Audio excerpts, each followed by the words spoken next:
Huli itong namataan, 760 kilometers na lamang po sa may silangan ng Katarman, Northern Samar.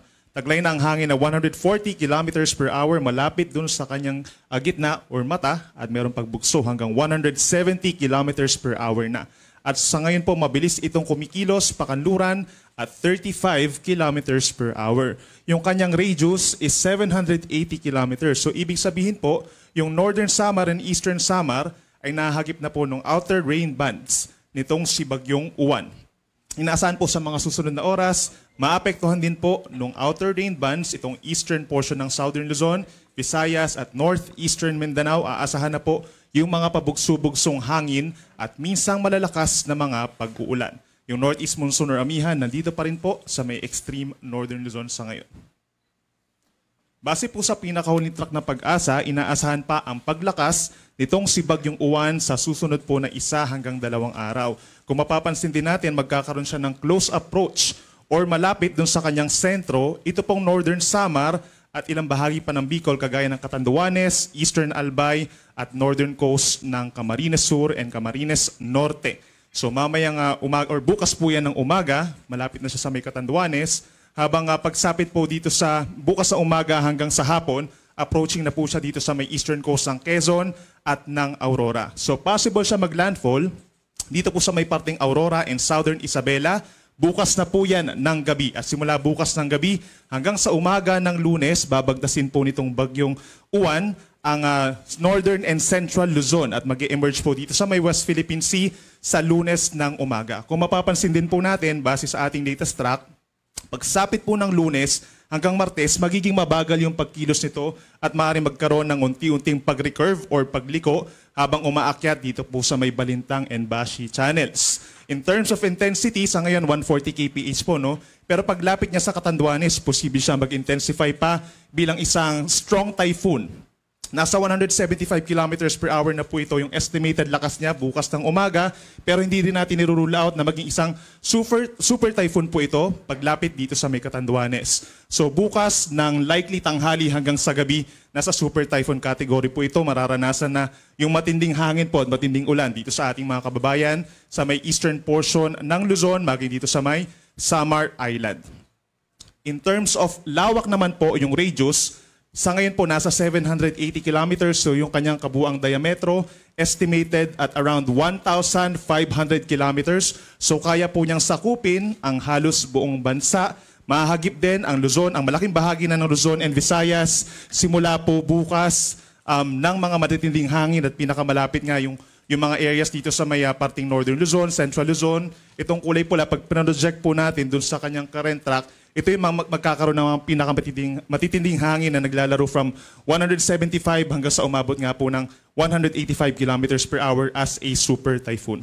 Andiyan pa rin po yung ating cone of probability na tinatawag. Ibig sabihin, pwede pa itong bahagyang tumaas, maglandfall dito sa may Isabela, at pwedeng mas bumaba pa ng bahagya, nakapaloob pa rin po sa cone of probability itong Northern Catanduanes, Northern Camarines at Northern Quezon. So lagi pong tumutok sa ating mga updates. Mamaya po every 3 hours na yung ating updating regarding sa track nitong si Bagyong Uwan. Sa ngayon po, meron na tayong wind signal number 2 sa maraming lugar. Dito sa may Bicol region and Eastern Visayas, kabilang ng Catanduanes, eastern portion of Camarines Sur, gayon din po sa may Albay, Sorsogon, Ticao Islands, Northern Samar, northern portion of Samar Province at northern portion of Eastern Samar. Meron naman tayong wind signal number 1 sa Cagayan, Isabela, Quirino, Nueva Vizcaya, Apayao, Abra, Kalinga, Mountain Province, Ifugao, and Benguet. Signal number 1 na rin po sa buong Ilocos Region, Ilocos Norte, Ilocos Sur, La Union at Pangasinan. Signal number 1 din sa Aurora, Nueva Ecija, Tarlac, Pampanga, Bulacan, Zambales at Bataan. Sa Metro Manila, nakataas na po sa ngayon ng wind signal number 1. Gayon din sa Cavite, Laguna, Batangas, Rizal, Quezon, dito rin po sa may Camarines Norte, natitirang bahagi ng Camarines Sur at ng Masbate, kabilang po ang Burias Island. Signal number 1 din sa Marinduque, Romblon, Oriental Mindoro, Occidental Mindoro, kabilang ang Lubang, gayon din sa mga isla ng Calamian and Cuyo. At pagdating naman po dito sa Visayas, signal number 1 din sa natitirang bahagi ng Samar, rest of Eastern Samar, gayon din sa Biliran, Leyte, Southern Leyte, northeastern portion ng Bohol, northern and central portions ng Cebu, kabilang ang Bantayan and Camotes Islands. Signal number 1 din sa northern portion of Negros Occidental, northern and central portions of Iloilo, Capiz, Aklan, northern and central portions of Antique, kabilang na ang Caluya Islands, at signal number 1 din sa Dinagat Islands and Surigao del Norte. So kung mapapansin po natin, yung ibang lugar dito sa may Luzon and Visayas, hindi pa natin talaga mararamdaman within the next few hours yung mga pabugso-bugsong hangin. Pero simula po mamayang gabi, dahil simula po kahapon, nagtaas na tayo ng wind signal sa may Bicol Region, Eastern Visayas, and Caraga. Most likely po mamayang gabi mararamdaman na nila yung mga pabugso-bugsong hangin. In terms of wind signal, tataas pa po yung ating mga babala sa hangin dito po sa mga posibleng pinakamalapit dito kay Bagyong Uwan. So maaari tayong magtaas ng hanggang wind signal number 5. So equivalent po yan sa 185 kilometers per hour na taglay ng hangin. Posibleng makasira po ng mga, magkaroon ng severe damage for light material structures. Possible din po na makapagpatumba ng ilang puno at poste ng kuryente. And as a result, nagkakaroon po tayo ng malawakang brownout. Possible din po na maapektuhan yung ating supply ng tubig at yung linya ng komunikasyon.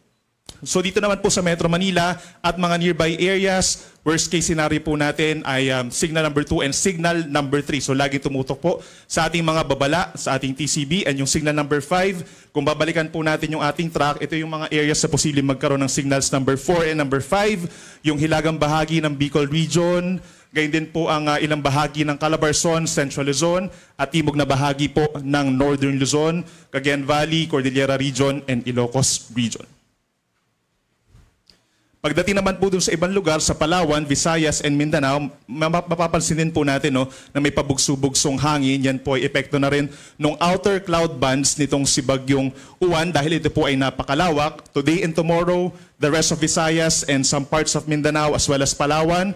Habang pagsapit po ng Lunes, malaking bahagi pa rin ng Luzon and Visayas. Bagamat nakalampas na sa West Philippine Sea itong si Bagyong Uwan, makakaranas pa rin po ng pabugso-bugsong hangin. Isa pa, bukod po sa napakalakas na hangin, meron din po maaasahang malalakas na mga pag-ulan dahil po kay Bagyong Uwan. Within the next 24 hours na po, o habang lumalapit itong bagyo dito sa may Bicol and Samar, aasahan na po natin yung higit sa 200 millimeters na dami ng pag-ulan dito po sa Camarines Norte, Camarines Sur, Catanduanes, and Albay. So 200 millimeters or higher. Yung impacts po ng ganun karaming ulan ay magdudulot ng widespread na mga pagbaha, hindi lang dun sa mga mabababang lugar.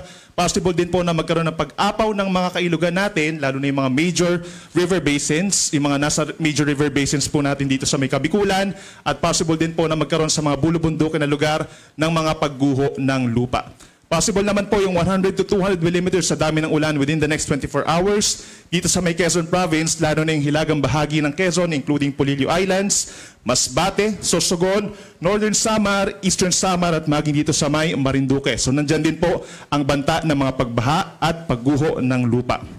Meron naman tayong tinatawag na localized flooding kapag meron tayong kulay dilaw or 50 to 100 millimeters sa dami ng ulan.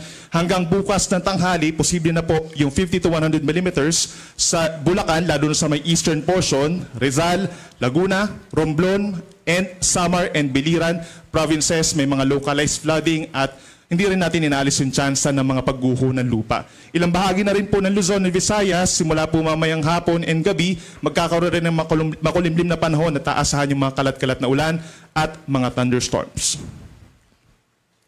Simula naman po bukas ng tanghali hanggang sa Monday ng tanghali, ito yung time kung saan binabagtas na po ng Bagyong Uwan, itong Northern and Central Luzon at yung hilagang bahagi pa ng Southern Luzon. So meron po tayong more than 200 millimeters na dami ng ulan na ine-expect po dito sa halos buong Northern Luzon.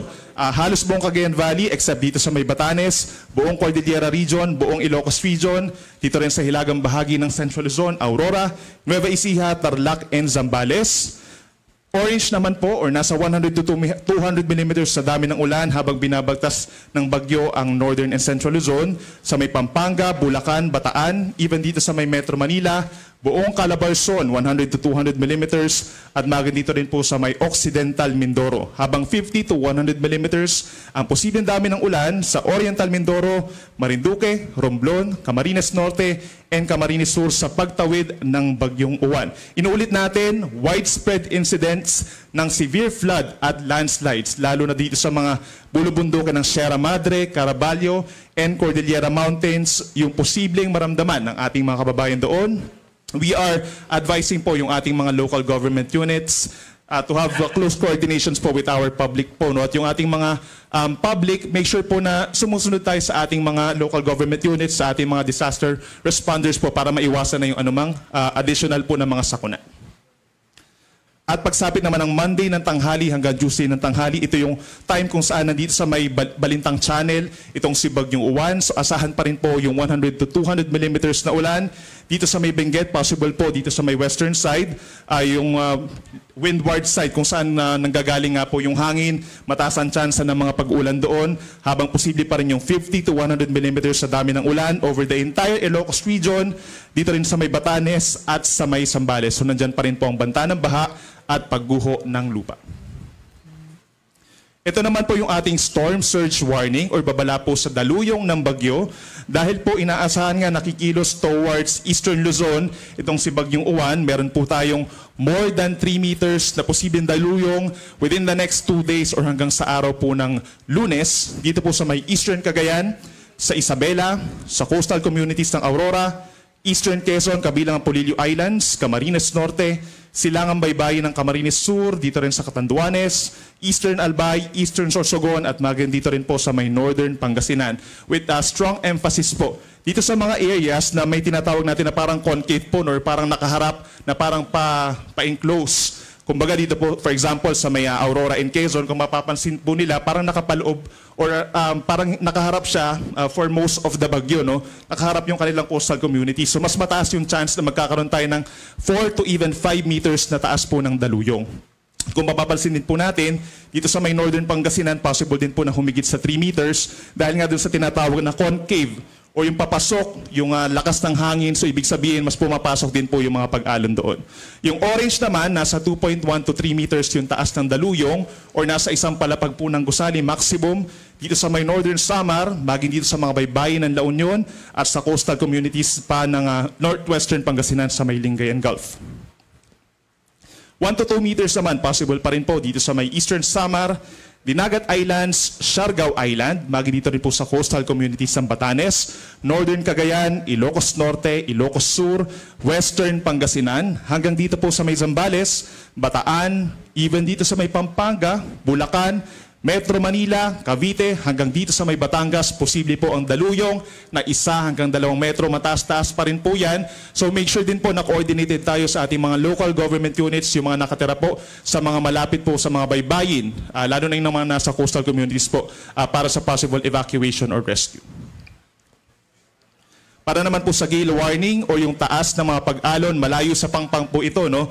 Possible yung hanggang 6 na metrong taas ng mga pag-alon or nasa 2 palapag ng gusali, maximum po sa mga baybayin po ng Catanduanes, Eastern Coast ng Albay, Eastern Coast ng Sorsogon, Northern Samar, and Eastern Samar. But most likely po, ito po ay meron ng mga sea travel suspensions dahil bukod dito sa gale warning, meron na po tayo nakataas na tropical cyclone wind signal for safety na rin po ng lahat. At gale warning naman na 2.8 to 5 meters po ang taas dito sa may Cagayan, kabilang ang Babuyan Islands, Isabela, Aurora, Northern and Eastern Coast ng Quezon, kabilang ang Polillo, gayon din sa baybayin ng Camarines Norte, Northern Coast ng Camarines Sur, Dinagat Islands, Siargao, and Bukas Grande Islands. Most likely yung ating mga sea travel suspensions hanggang sa araw pa po ng Lunes habang binabagtas ng bagyo ang Northern and Central Luzon. At ipopromote na rin po natin bago matapos yung ating presentation, yung hazardhunter.georisk.gov.ph. Kung pupunta po kayo sa website na ito, makikita natin yung mga areas na possible po na high risk or moderate risk or low risk pagdating sa mga iba't ibang mga hazards kagaya po ng mga pagbaha or landslides, pagguho ng lupa. Makikita nyo po dyan, no, pag itadrag nyo or itatype nyo po yung inyong lokasyon, nakaspecify na po doon yung ating mga different parameters. kung saan posible nga kayong magkaroon ng pagbaha sa inyong lugar. So pag nalaman nyo po na ganun po kataas yung inyong risk sa inyong lugar, make sure na naka-coordinate ninyo na kayo po sa inyong mga local government units kung kinakailangan po ng